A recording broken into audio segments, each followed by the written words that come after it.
Adorar es un asunto del corazón. Está más relacionado con amar que con cantar, con enfocarse en alguien que con ir a un lugar, con prestar atención a los detalles que con solo leer un libro. Adorar es para valientes, para débiles y quebrantados. Es para hijos. La adoración importa tanto que el Padre mismo se ha encargado de buscar verdaderos adoradores. Aquellos que le dicen sí a su presencia, que no escatiman nada, que se entregan por completo, que son capaces de dejar todo por Él. Aquellos valientes que se atreven y se arriesgan para vivir en obediencia constante.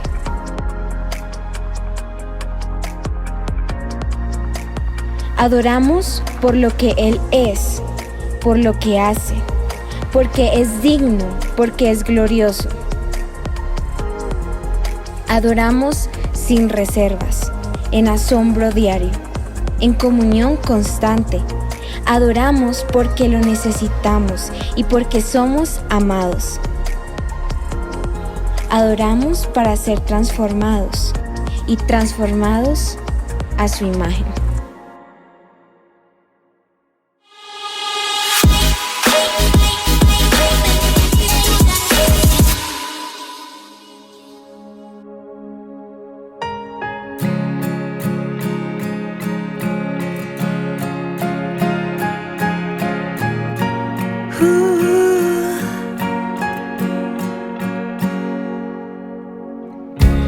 Examina mi corazón y ve si hay algo impuro en él, que yo quiero acercarme a ti con sinceridad.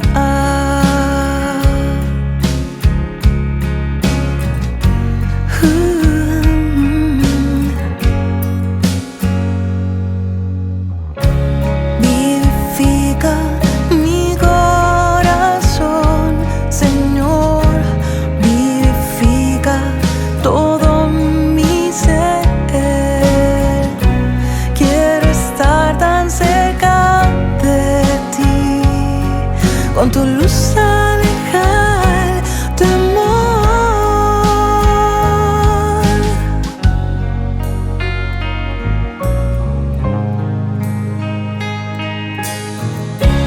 Hazlo todo de nuevo dentro de mí, con una nueva unción para adorarte. Dame un corazón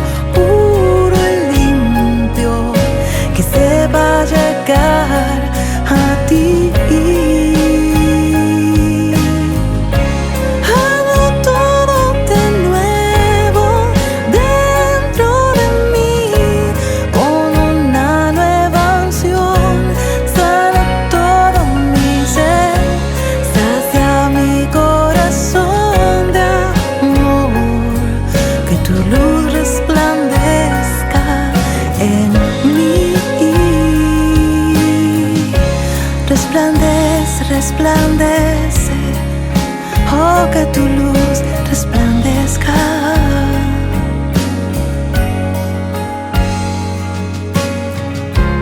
Examina mi corazón y ve si hay algo impuro en él,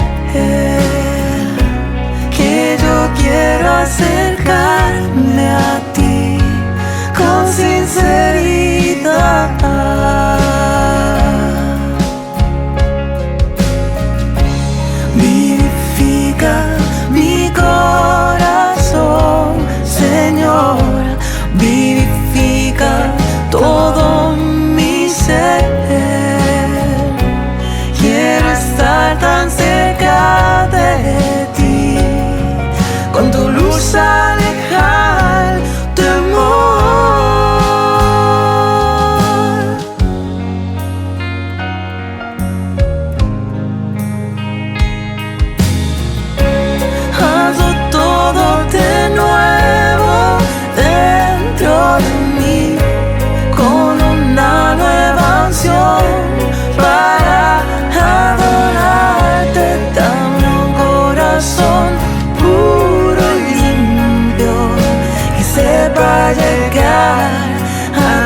ansia mi corazón de amor, que tu luz resplandezca en mí.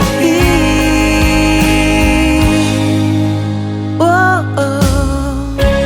Dame un nuevo corazón para adorarte, un nuevo corazón para exaltarte, un nuevo corazón que pueda confiar en ti, un nuevo corazón.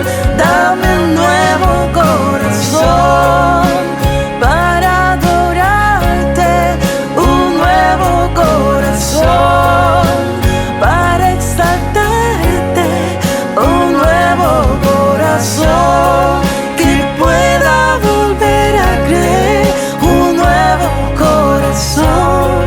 Oh, oh, oh.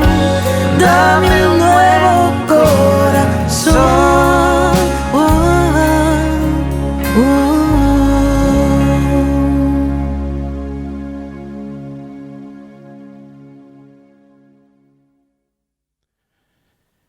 Hola a todos en TEA 2020, bienvenidos.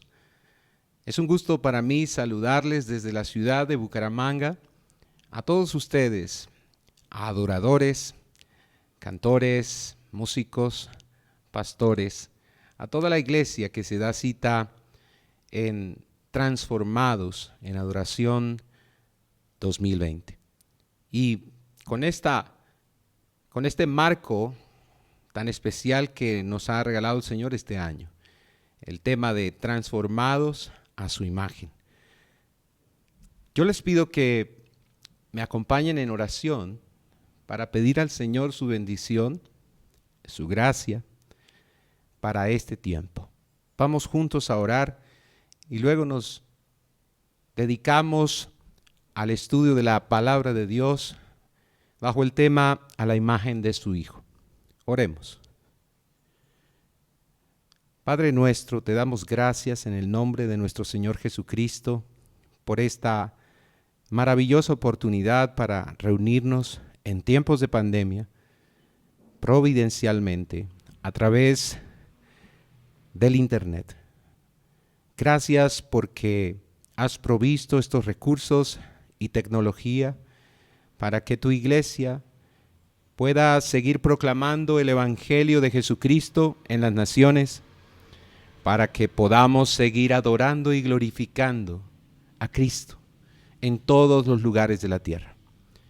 Hoy te pedimos que conforme a las riquezas de tu gloria, nos fortalezcas con poder por medio de tu Espíritu Santo en nuestro hombre interior, de manera que Cristo more por la fe en nuestros corazones y que seamos arraigados y cimentados en amor, y que podamos ser capaces de comprender con todos los santos cuál es la anchura y la longitud y la altura y la profundidad, y de conocer el amor de Cristo que sobrepasa el conocimiento, para que seamos llenos hasta la medida de toda la plenitud de Dios.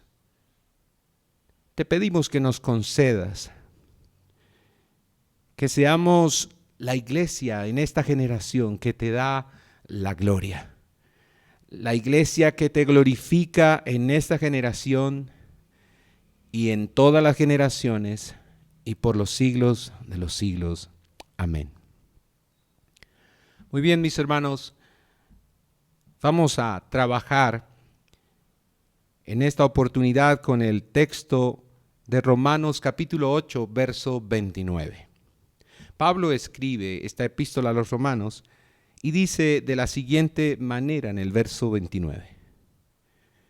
Porque a los que de antemano conoció, también los predestinó a ser hechos conforme a la imagen de su Hijo, para que Él sea el primogénito entre muchos hermanos. Y hay una idea central, un punto central en este texto, y es que Dios el Padre nos conoció con afecto redentor desde la eternidad pasada, y también nos predestinó para que mediante su Hijo volvamos a ser conforme a la imagen de Dios, como dice Génesis 1:27. Esta imagen fue distorsionada por el pecado. En Génesis 3:1 encontramos esta caída del hombre. Pero esa imagen de Dios es restaurada en Cristo, quien fue y es y siempre será la imagen de Dios. Así que Jesús es y será aquel que tiene el puesto supremo entre muchos hermanos que reflejan la imagen, la semejanza y la gloria del Padre. Permítame introducirme en esta exposición de la palabra, mencionando algo en particular respecto a un objeto que ha sido motivo de discusión a través de la historia. En la Catedral de Turín, en el norte de Italia, se conserva el famoso sudario de Turín, que se dice sirvió para amortajar el cuerpo de Cristo después que fue descolgado de la cruz. La sábana presenta unas manchas que parece se asemejan a la silueta del cuerpo humano y que se dice son de sangre humana. Hay quienes dicen que es la creación de un astuto artista medieval porque después de 4 pruebas con carbono 14, 3 de ellas ordenadas por el Vaticano,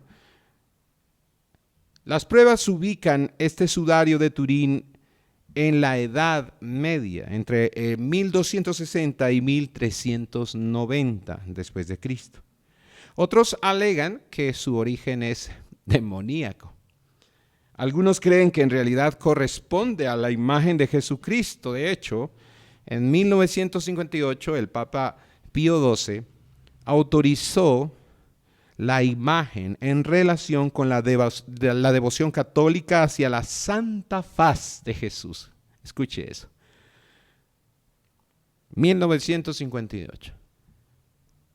El Vaticano, la Iglesia de Roma, autoriza la imagen de este sudario en relación con la devoción de los católicos hacia la Santa Faz de Jesús.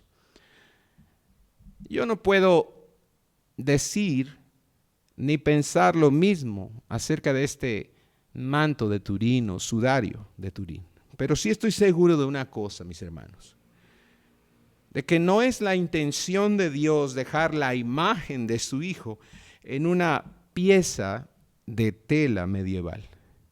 Él quiere que la imagen de Jesucristo crezca y se vea en cada uno de nosotros, a fin de que lleguemos a la imagen de su Hijo, para que Él sea, como dice Pablo a los romanos, el primogénito entre muchos hermanos. Dios no quiere que miremos una sábana para ser salvos. Él nos envió a Jesús para que le miremos a Él y confiemos en Él, porque Jesús es la imagen del Dios invisible.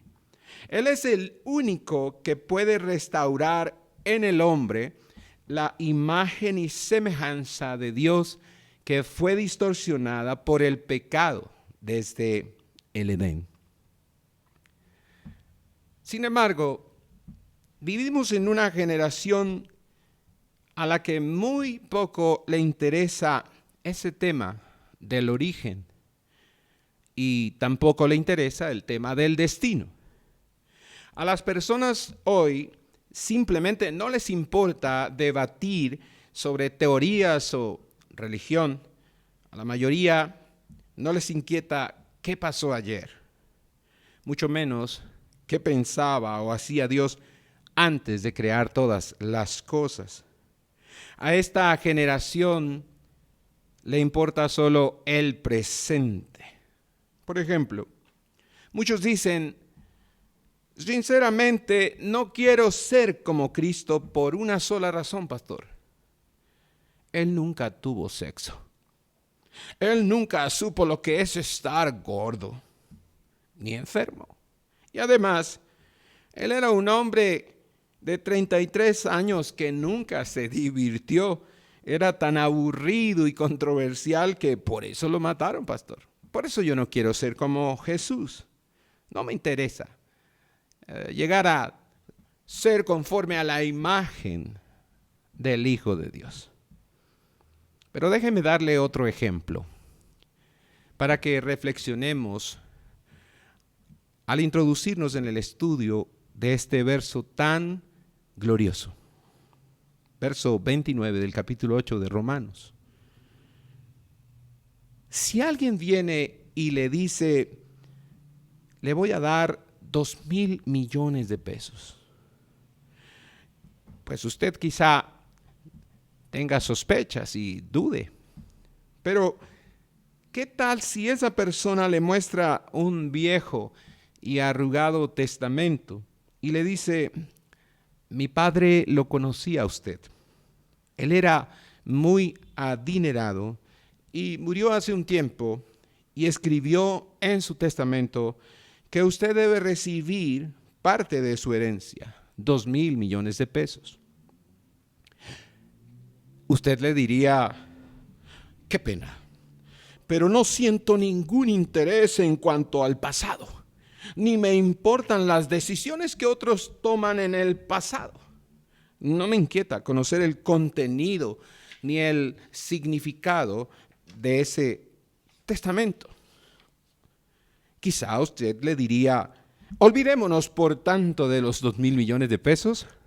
Estoy seguro que no.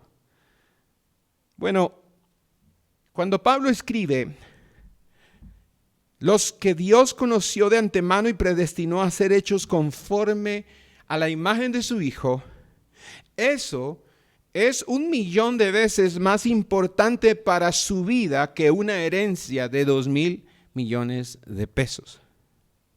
Y quizá usted es un cristiano que no se ha interesado en mirar el testamento de Dios, que ha perdido el interés en su palabra, para saber cómo puedo llegar a ser conforme a la imagen de su Hijo. Y eso, como diría Arnold Schwarzenegger, sería un grave error. Pero piense en esto. ¿Qué pasará cuando usted muera? Si no tiene interés en el pasado ni en el futuro, ni en la escritura, y solo le interesa vivir para sí mismo y disfrutar el ahora. Cuando muera, usted será rechazado por el juez del universo y condenado a un castigo eterno porque realmente rechazó a su Hijo. Y Jesús lo dijo de una manera clara y diría nuestro querido R.C. Sproul, aterradora.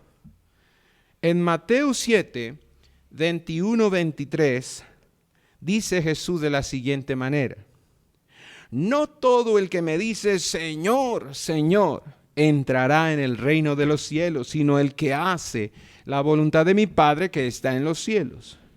Muchos me dirán en aquel día, Señor, Señor, ¿no profetizamos en tu nombre y en tu nombre echamos fuera demonios y en tu nombre hicimos muchos milagros? Entonces les declararé, jamás los, atención, conocí. Jamás los conocí. Apártense de mí los que practican la iniquidad. Así que, si usted quiere levantarse de entre los muertos, siendo amado y aceptado, y siendo semejante al Hijo de Dios, entonces necesita mirar los dos actos de Dios que presenta este texto, Romanos 8, 29. Esos dos actos son, nos conoció y nos predestinó. Dos actos que sucedieron antes que existiera el tiempo y que tienen poderosos efectos en el presente y consecuencias eternas en el futuro.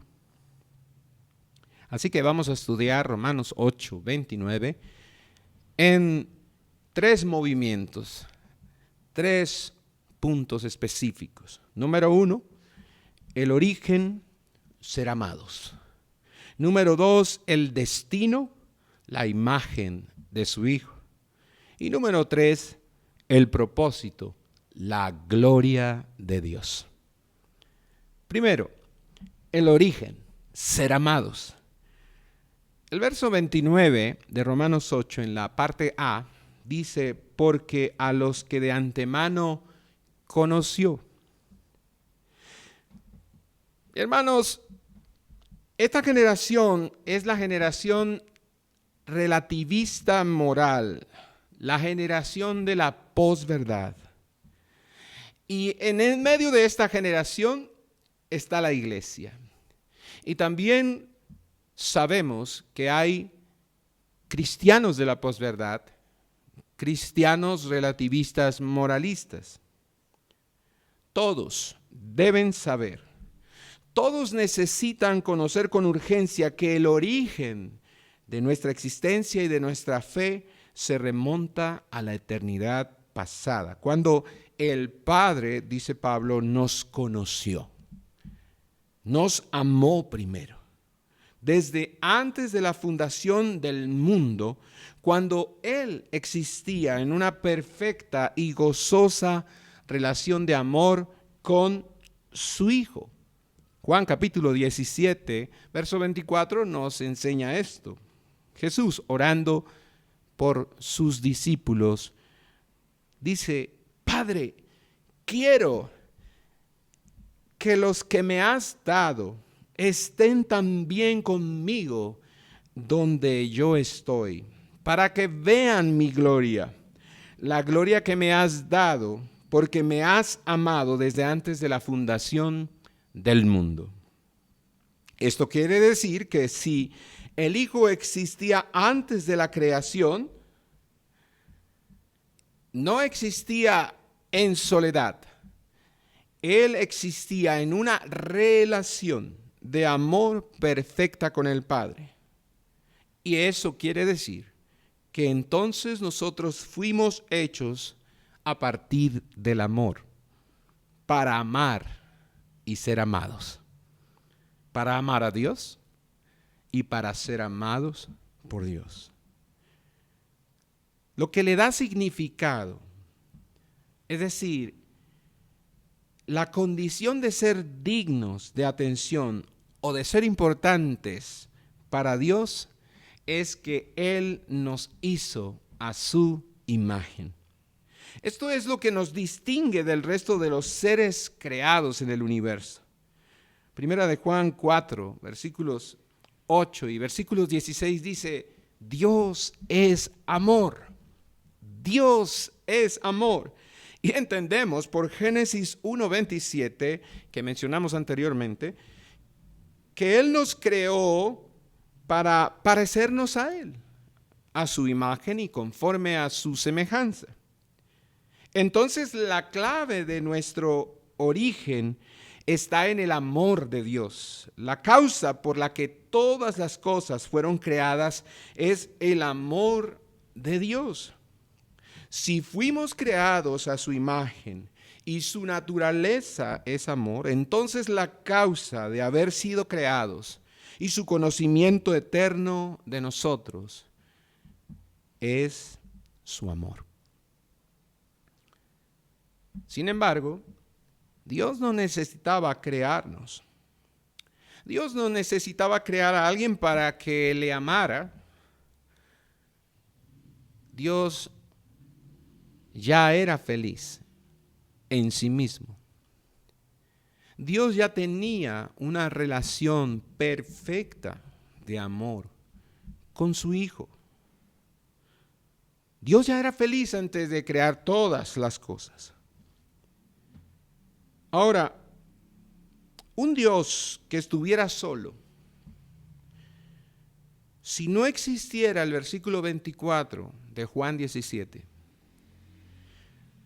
estaríamos hablando de un Dios que existía solo desde la eternidad. Si un Dios estuviera solo desde antes de la creación del mundo, solo podría crear por razones egocéntricas y no hubiese creado al ser humano a su imagen y conforme a su semejanza. Hubiese creado esclavos para que lo alabaran y lo sirvieran o lo sacaran del aburrimiento.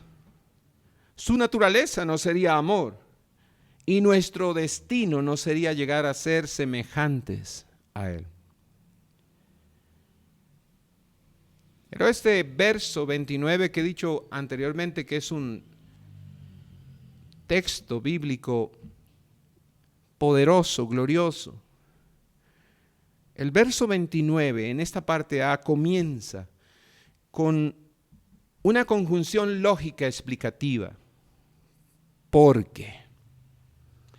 Que introduce una oración subordinada que va a comenzar con un para. Es una conjunción lógica explicativa la que abre el versículo, repito, verso 29, porque. Y esa conjunción es como el preámbulo o la entrada a una oración subordinada preciosa que comienza con un para que Él sea el primogénito entre muchos hermanos. Y ese porque entonces es el fundamento sólido que sustenta la promesa del versículo anterior, del 28, donde dice que todas las cosas cooperan para bien, esto es, para los que son llamados conforme a su propósito, para los que aman a Dios.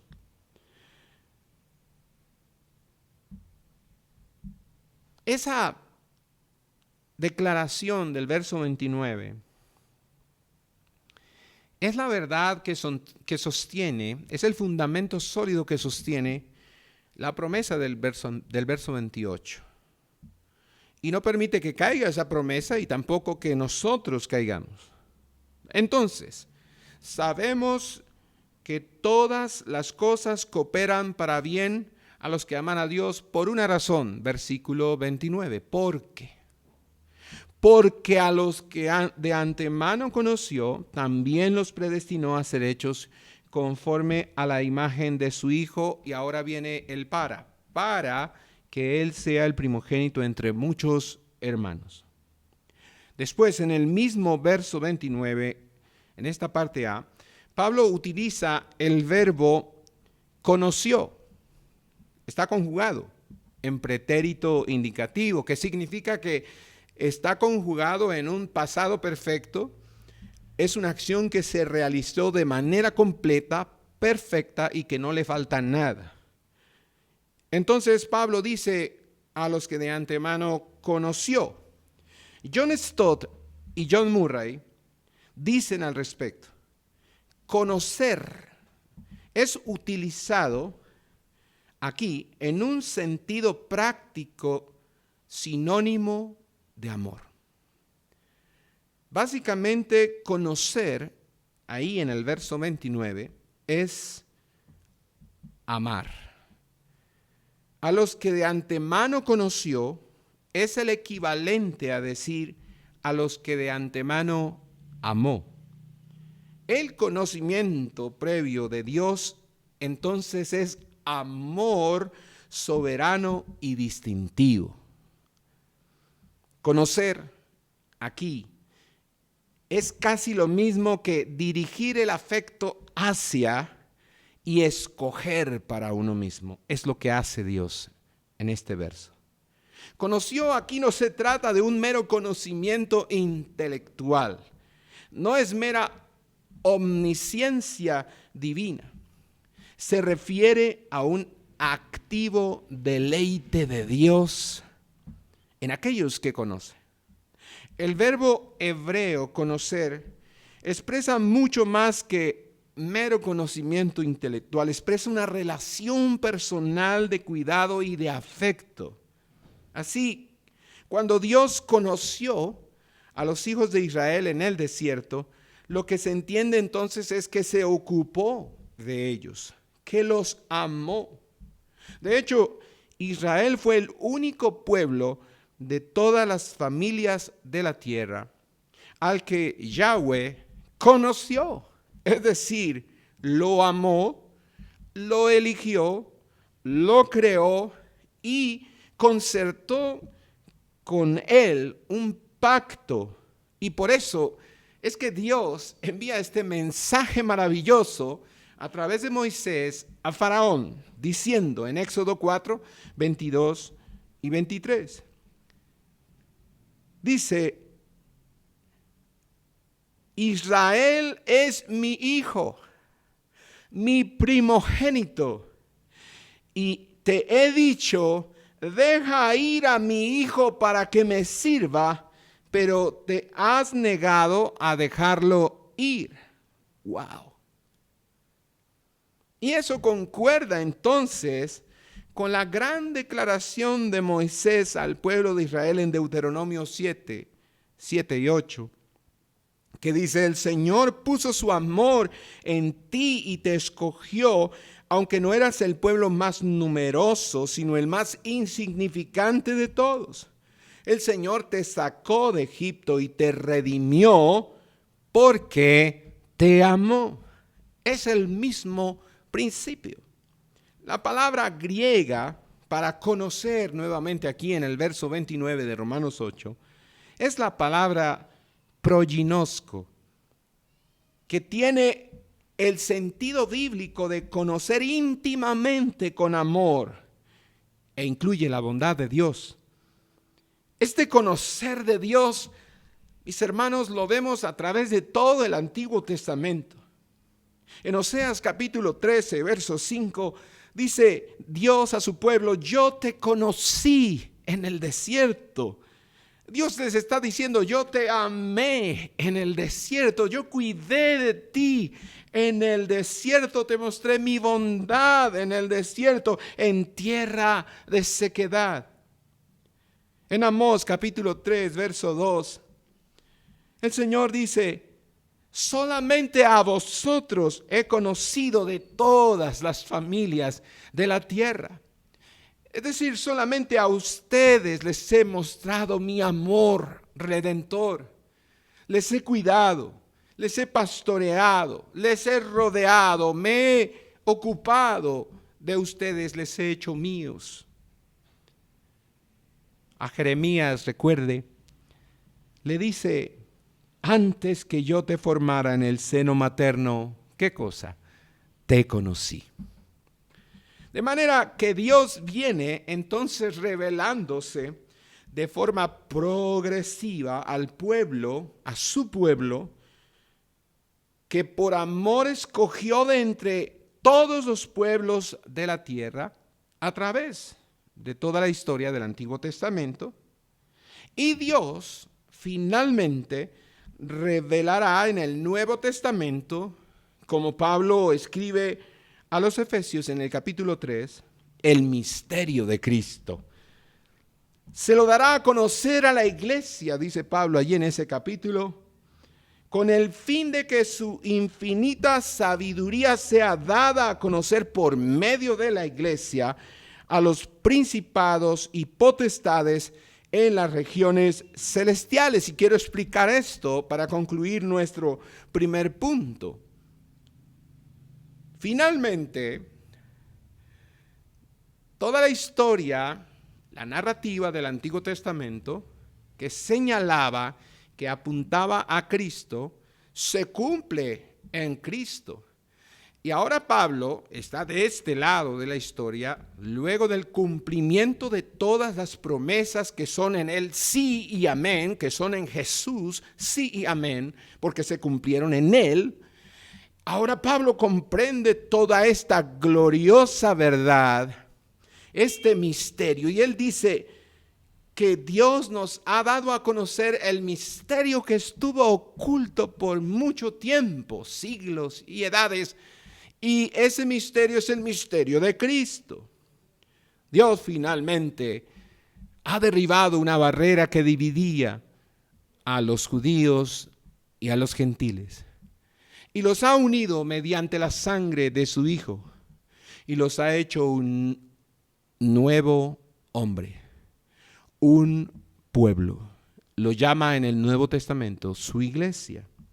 Y a través de su iglesia, dice Pablo a los Efesios en el capítulo 3, Él quiere informar a todas las potestades, a los principados, acerca de su infinita sabiduría, que aquello que en el Edén Satanás quiso echar a perder, destruir para siempre, aquel hombre que Dios creó a su imagen y conforme a su semejanza, Él ha llevado a cabo un plan glorioso a través de su Hijo. Por medio de su Hijo, Él ha restaurado su imagen en el hombre. Ha restaurado al hombre caído, destruido por el pecado, por medio de su Hijo. Y lo que los poderes de las tinieblas han querido destruir por siglos y siglos, Él ahora es necesario anunciar a las potestades y principados con la proclamación del Evangelio que Dios lo ha restaurado por medio de Cristo al ser humano a su imagen una vez más. Es lo que dice Pablo en el verso 29.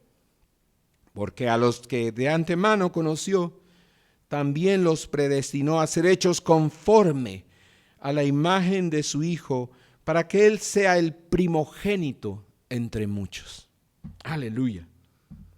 Al decir que Dios los conoció de antemano, Pablo no quiere decir que los conoció antes de que ellos lo conocieran a Él, sino antes de la creación del mundo, y que su gran plan, el gran plan de Dios, es que fuésemos conforme a la imagen de su Hijo. ¡Qué maravilloso! El énfasis de TEA 2020 es transformados a su imagen. Y Pablo dice que es verdad. Dios quiere transformarnos a la imagen de su Hijo. Ese es el destino de los hijos de Dios, de los verdaderos adoradores. Ninguna cosa creada puede impedir que Dios cumpla este propósito en usted. La obra que Dios comenzó, como dice Pablo a los filipenses en 1:6 de Filipenses, la obra que Él comenzó, dice Pablo, yo estoy convencido que Él la terminará. Él dará los toques finales. Él cumplirá, como escribe también Pablo a los Efesios, esa palabra. Él hará del ser humano, por medio de su Hijo, una obra maestra, un poema, porque somos hechura suya, creados en Cristo Jesús, dice Pablo. Entonces, ese es nuestro destino, y el destino es nuestro segundo punto en este sermón, el destino, la imagen de su Hijo. Mire por favor la parte B del versículo 29 de Romanos 8, dice, también los predestinó a ser hechos conforme a la imagen de su Hijo. Y fijemos nuestra atención ahora en el verbo predestinó, que también está conjugado en pretérito indicativo. Significa que esta es una acción que se realizó en el pasado, que se completó, que es perfecta y que no le falta nada. Y veremos entonces, observando este verbo predestinó, veremos que se refiere claramente al propósito para el cual fuimos elegidos y en los medios para lograrlo. Entonces la meta no es simplemente llegar al cielo, sino que seamos hechos conforme a la imagen de su Hijo. Eso es más glorioso. El hombre fue creado a la imagen de Dios. Esa imagen fue distorsionada por el pecado, pero es restaurada en Cristo, quien fue y es la imagen de Dios. Pablo escribe a los Corintios en su segunda carta, en el capítulo 4, verso 4, de la siguiente manera: en los cuales el Dios de este mundo ha cegado el entendimiento de los incrédulos, para que no vean, fíjese, el resplandor del evangelio de la gloria de Cristo, que es la imagen de Dios. Oh, maravilloso.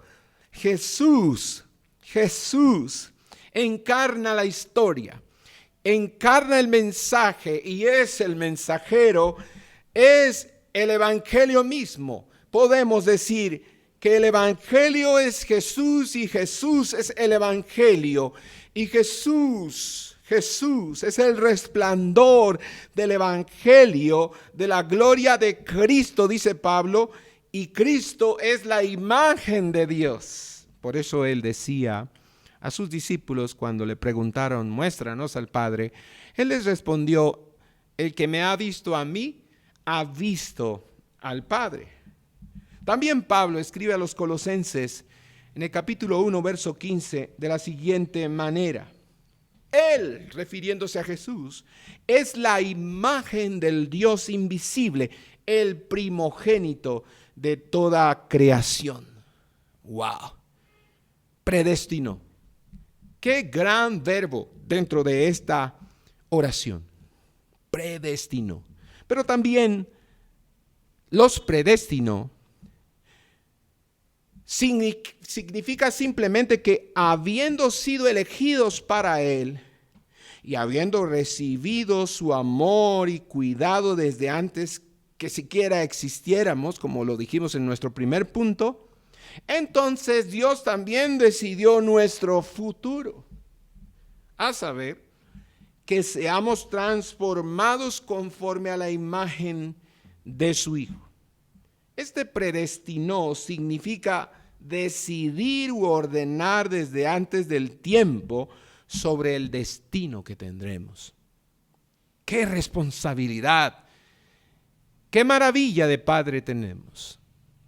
Que se ha encargado de asegurarse de nuestro futuro. Nuestro futuro no está en nuestras manos, está en las manos del Padre de nuestro Señor Jesucristo. Qué futuro tan seguro y tan glorioso. Ser transformados conforme a la imagen de su Hijo. Entonces, cuando en el verso 28 del capítulo 8 de Romanos, Pablo dice: todas las cosas cooperan para el bien, se refiere a que todo lo que nos sucede en la vida coopera para nuestro bien, porque fuimos escogidos y amados desde antes de existir, y su amor, el amor de Dios, se expresa al ordenar un futuro indescriptiblemente grande para nosotros: ser como Cristo. Todas las cosas obran para nuestro bien, porque todas las cosas cooperarán para hacernos a la imagen de Jesús. ¿Qué mejor bien puede haber? No se refiere Pablo a un bien temporal. Todas las cosas cooperan para bien a los que aman a Dios. Se refiere a hacernos un mayor, mejor y verdadero bien. ¿Cuál es ese mayor, mejor y verdadero bien? Ser conforme a la imagen de Jesús. Para eso fuimos amados y predestinados. Por eso Pablo se atreve a usar la palabra griega poiema en Efesios 2:10, cuando declara que somos hechura, somos poiema suyo, que quiere decir somos obra maestra. ¿Y por qué usted es una obra maestra? porque está siendo conformado a la imagen de su Hijo. Claro que sí. Esto significa ser predestinados. Ser predestinados. Qué cosa tan gloriosa. Este es nuestro consuelo, diríamos, observando el catecismo de Heidelberg. Este es nuestro consuelo tanto en la vida como en el momento de morir. Que le pertenecemos a Cristo, que fuimos creados a su imagen y conforme a su semejanza, y que a pesar que el pecado nos ha dañado y estamos en una condición caída y nuestra naturaleza ha sido distorsionada y dañada por el pecado y no podemos liberarnos a nosotros mismos, Él ha enviado a su Hijo.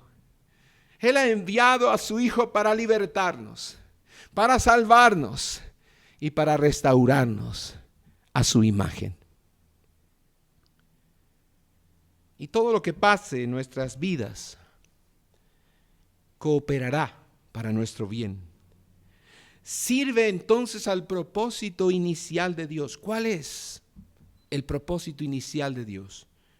Nos creó a su imagen y conforme a su semejanza. ¿Y para qué, pastor? ¿Cuál es el énfasis? ¿Por qué el énfasis? La respuesta es Soli Deo Gloria. Esa es la primera razón por la que Él nos crea a su imagen y conforme a su semejanza. Solo para la gloria de Dios. Pero también, como dice el Catecismo de Westminster, el fin principal de la existencia del hombre es glorificar a Dios, pero también gozar de Él para siempre. Entonces fuimos creados a su imagen para disfrutar y ser parte de la comunión eterna de amor con Dios. Y si usted puede entender y aceptar el amor como el origen y el propósito del hombre, esto va a redefinir cómo nos vemos a nosotros mismos y dónde estamos buscando significado. Los textos en el Nuevo Testamento que señalan nuestra transformación conforme a la imagen de Cristo muestran que señalan que esta conformidad incluye dos asuntos importantes: el glorioso estado final de la resurrección y también el proceso de transformación moral en nuestro camino hacia la gloria. A eso se le llama nuestra santificación progresiva. Entonces, cuando Pablo dice que de antemano Dios nos conoció y también nos predestinó, dice, a ser hechos conforme a la imagen de su Hijo, no se refiere a una cosa nada más, se refiere a dos. Se refiere al glorioso momento en el que seremos resucitados.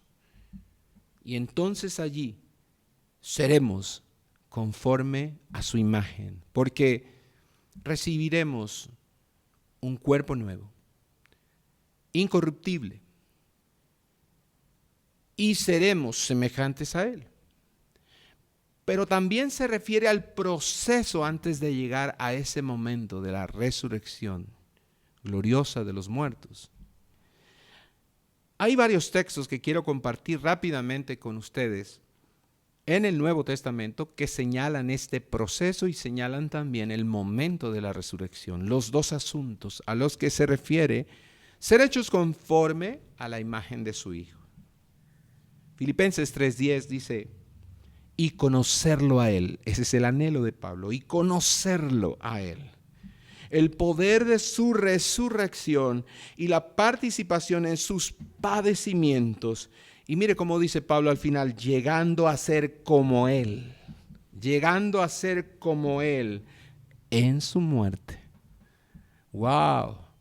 Esto es poderoso. que si somos privilegiados, dice la Escritura, de participar, de creer en Él, también somos privilegiados, invitados privilegiados para sufrir por Él. Y entonces, de eso está seguro y convencido Pablo, el apóstol, cuando dice que le quiere conocer y el poder de su resurrección y participar en sus padecimientos, llegando a ser como Él en su muerte. Y este es el único texto, Filipenses 3:10, en el Nuevo Testamento donde aparece la palabra conforme, además de Romanos 8:29. Entonces, en todo el Nuevo Testamento, la palabra conforme, que es la palabra griega, sumorphos, aparece solo 2 veces, en Romanos 8:29 y en Filipenses 3:10. Ser hechos conforme a la imagen de su Hijo. ¡Wow! Y la otra vez que se vuelve a usar esa misma palabra conforme es en Filipenses 3:10, cuando Pablo dice que él quiere conocer a Jesús y el poder de su resurrección y la participación de sus padecimientos, llegando entonces a ser como Él en su muerte. Es una progresión, es un proceso, lo llamamos santificación progresiva. Lo describe Pablo de esa manera en Filipenses, pero también tenemos Filipenses 3, ahora los versos 20 y 21. Porque nuestra ciudadanía está en los cielos, de donde también ansiosamente esperamos a un Salvador, el Señor Jesucristo, el cual, preste atención, transformará el cuerpo de nuestro estado de humillación en conformidad al cuerpo de su gloria, por el ejercicio del poder que tiene aún para sujetar todas las cosas a Él mismo.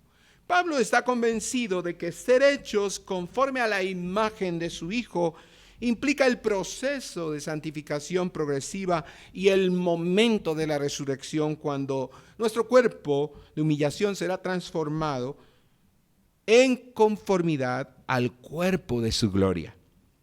También Pablo escribe en 1 Corintios capítulo 15, versículos 42 y 43 de la siguiente manera.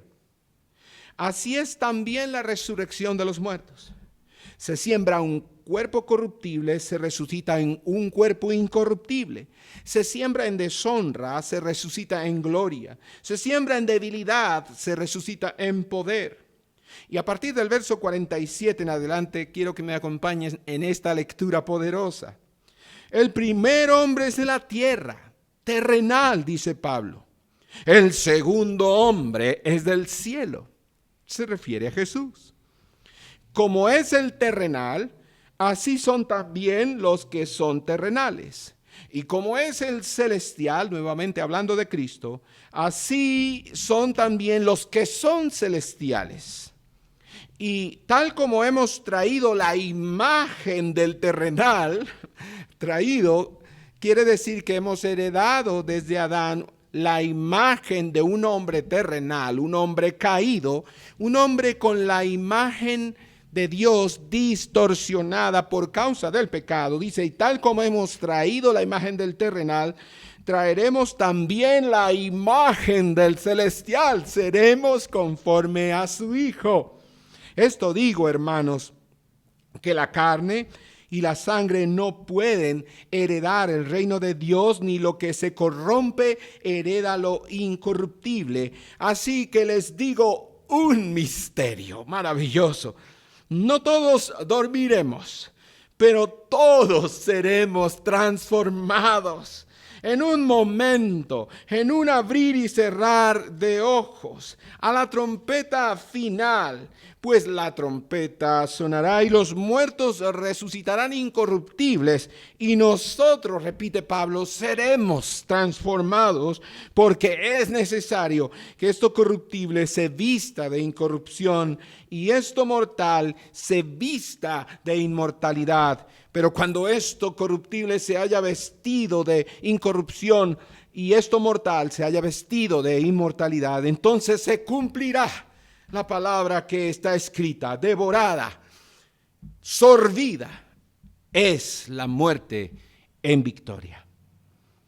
Y en 2 Corintios 3:18 Pablo dice, pero todos nosotros, con el rostro descubierto, contemplando como en un espejo la gloria del Señor, estamos siendo transformados en la misma imagen de gloria en gloria como por el Señor, el Espíritu. Qué glorioso propósito. El propósito de conoció y el propósito de predestinó en relación con nuestro bien es que hemos sido destinados a compartir la misma gloria de Cristo resucitado, tanto moralmente, en justicia irreprensible, eso es santificación progresiva, como físicamente en nuestra resurrección, resucitando a un cuerpo de gloria como el suyo. A ese destino se le llama, en el verso 30 del mismo capítulo 8 de Romanos, glorificación. Pablo dice a los que justificó, a estos también glorificó. Y está ocurriendo ahora mismo en todos los hijos de Dios. Está ocurriendo ahora mismo en usted, mientras mira el rostro de Cristo en el Evangelio, que es su palabra. Y somos cambiados, como dice Pablo aquí en Corintios, de un grado de gloria a otro grado de gloria por el poder del Espíritu Santo. Aleluya. ¿Y cuál es el propósito final de todo esto? Bueno, vamos a nuestro tercer punto. El propósito es la gloria de Dios. El propósito, dirían los reformadores, es soli Deo gloria. La parte C del versículo 29 es el propósito. El para qué. Dice, para que Él sea el primogénito entre muchos hermanos. El propósito supremo de Dios en la gran historia que se trata de Dios es la gloria de Dios. Quiero repetir esa verdad teológica, poderosa, contundente, eterna. El propósito supremo de Dios en la gran historia que se trata de Dios es la gloria de Dios. Por esto, la apologeta Michelle Tepper dice de esta manera: necesitamos a Dios para amar a Dios. Necesitamos a Dios para amar a Dios. ¿Cómo se puede ser a la imagen y semejanza de Dios? Necesito a Dios. Necesito a su Hijo, que es la imagen del Dios invisible. Y entonces Cristo viene y nos dice esa expresión maravillosa: yo soy el camino y la verdad y la vida, y nadie va al Padre. Nadie se reconecta, nadie se reconcilia nuevamente con el Padre sino a través de mí. Extraordinario, el Evangelio es maravilloso. El plan de salvación en el que Dios conoce y predestina a los que Él salva, mis hermanos, no empieza ni culmina con nosotros. Empieza y culmina en el Hijo de Dios. Su gloria tiene prioridad sobre nuestra gloria. La gloria de la preeminencia de Cristo es la meta suprema del preconocimiento y la predestinación de la que habla Pablo aquí en Romanos 8:29. En aquel día de gloria, Él, Jesús, será el primogénito entre muchos hermanos. Y primogénito significa aquí que Él será el primero en rango y honor. Él no será uno entre iguales, sino aquel que tiene el puesto supremo de honor entre sus hermanos y hermanas. Es verdad, mis hermanos, que en la actualidad estamos experimentando sufrimientos y gemimos. Esta pandemia nos ha hecho gemir literalmente, pero somos sostenidos en medio de todo esto por la esperanza de gloria, por la promesa de ser hechos conforme a la imagen de su Hijo. Es decir, en tiempos de pandemia no caemos, no desfallecemos, porque tenemos nuestra fe puesta en la promesa de Dios. Esta pandemia está cooperando, está sirviendo a los propósitos originales de Dios. Esta pandemia, Dios el Padre la está usando para conformarnos cada vez más a la imagen de su Hijo. Dios usa el sufrimiento, Dios usa el dolor para abrir nuestros oídos. Dios usa la pandemia, la enfermedad, el cáncer, los accidentes, las crisis, la ofensa. Dios usa todas las cosas para su gloria. Todo coopera para que Cristo sea formado en nosotros, para que nosotros seamos conformados a la imagen de su Hijo. Eso está pasando ahora mismo y se va a cumplir en el futuro, como Pablo lo ha declarado en todas sus epístolas, cuando resucitemos. Entonces, este ser hechos conforme a la imagen de su Hijo tiene un cumplimiento aquí, ahora y en el futuro. Nuestro destino, entonces, no es incierto, porque la esperanza del cristiano está sólidamente edificada en el inalterable amor de Dios. Y es posible que nos cause sorpresa esta verdad de Romanos 8:29. Quizá en este congreso de adoradores nos causa sorpresa saber, enterarnos por la Escritura, que ser hechos conforme a la imagen de Jesús no es para nuestro beneficio. El deseo de Dios es que Jesús sea glorificado como primogénito de toda la creación y mantenga esta posición preeminente sobre la creación.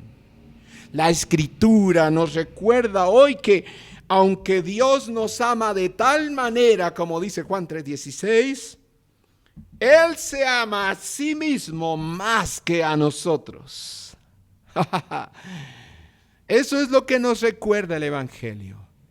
Que aunque Dios nos ama de tal manera, Dios se ama a sí mismo más que a nosotros. Porque el Evangelio es Jesús y Jesús es el Evangelio. El Evangelio no se trata de nosotros, se trata de Él, de su gloria, de su amor derramándose, como decía Agustín de Hipona, que si se dice que te derramas, no es cayendo tú, sino que te inclinas para recogernos a nosotros. La Escritura nos recuerda que el verdadero evangelio está centrado en Dios y no en el hombre. El beneficio de ser felices, porque ciertamente los hombres responden a esa pregunta de ¿para qué estoy aquí en la tierra? ¿O para qué existimos? Los hombres responden para ser felices. Pero el beneficio de la felicidad viene como consecuencia de ser hechos conforme a la imagen de su Hijo. El objetivo supremo, entonces, de este conoció y de este predestinó, en verso 29 de capítulo 8 de Romanos, es la gloria del Hijo y la gloria del Padre. Permítame demostrarle esto. Acompáñeme a Filipenses capítulo 2, versículos 5 al 11.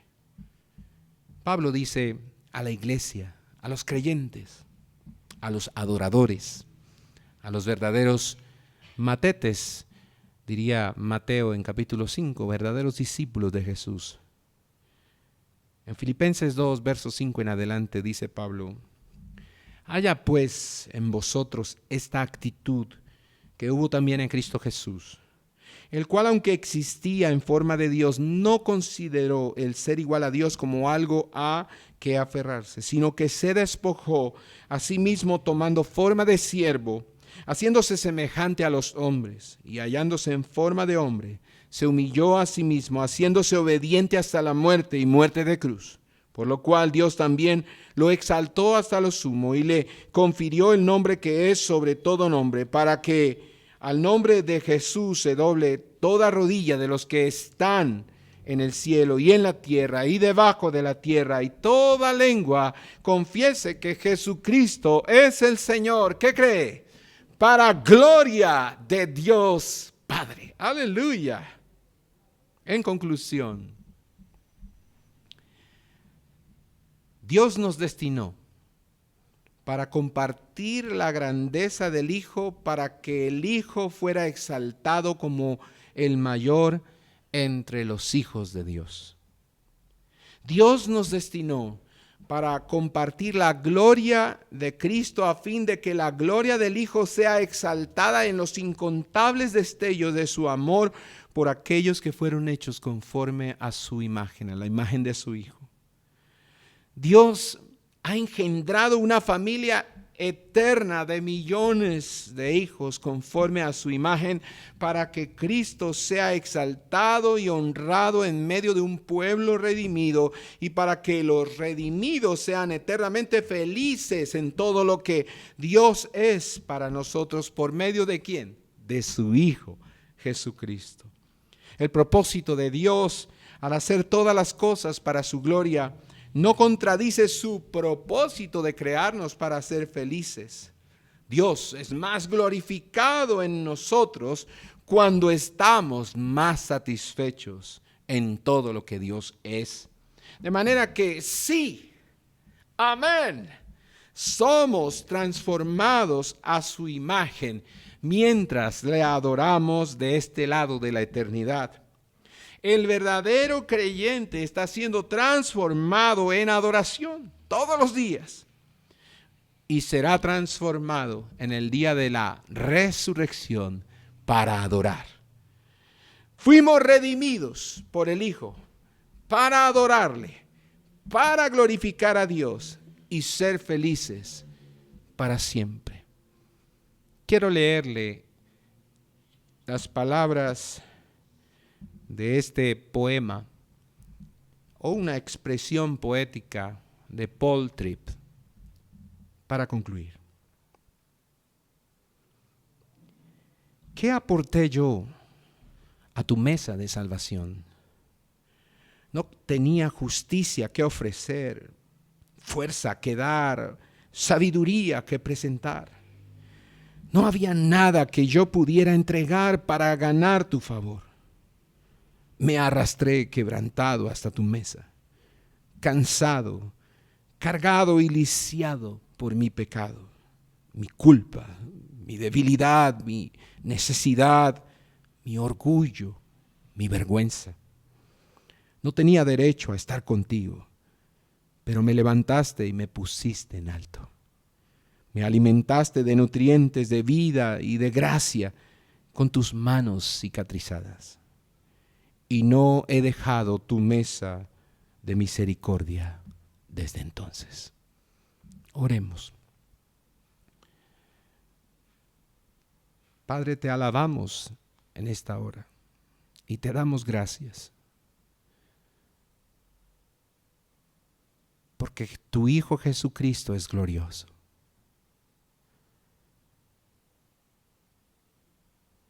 Porque sin Él estaríamos perdidos.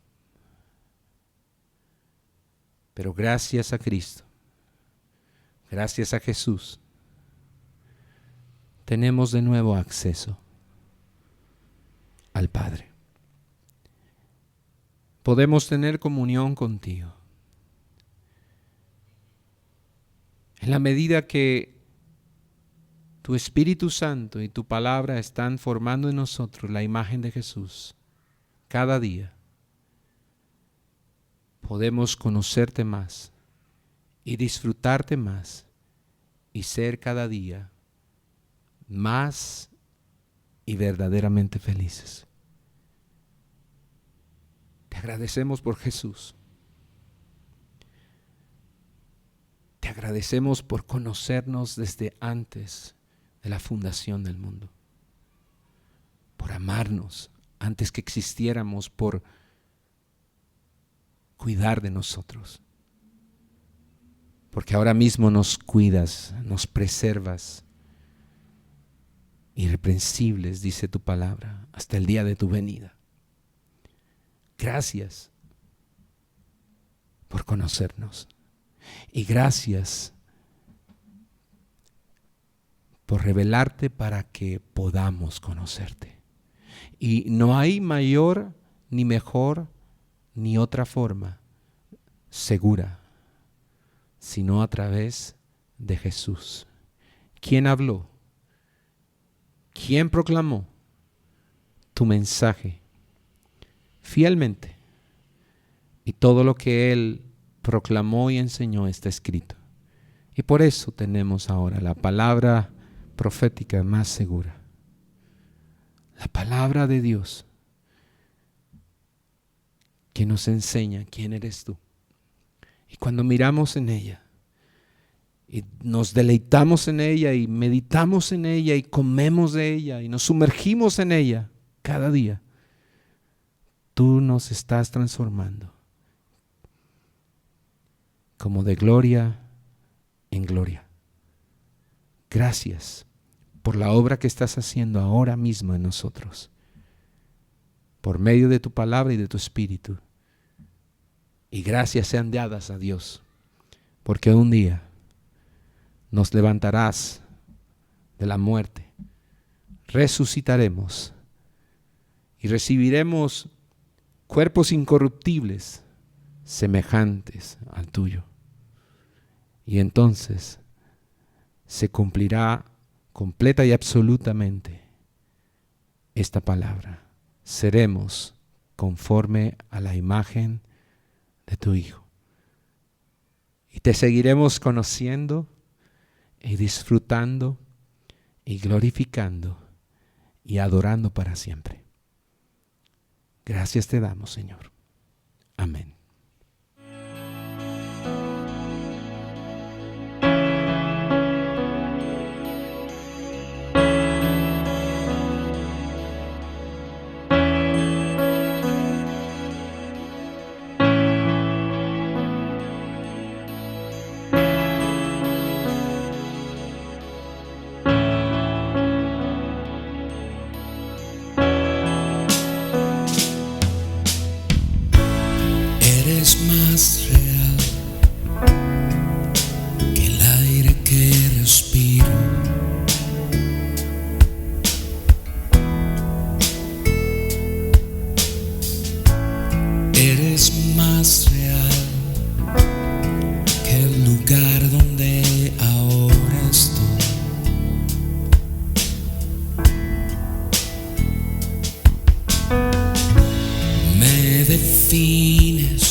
más cerca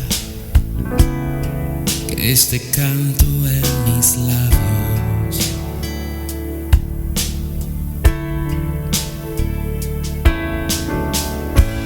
Me defines, estás dentro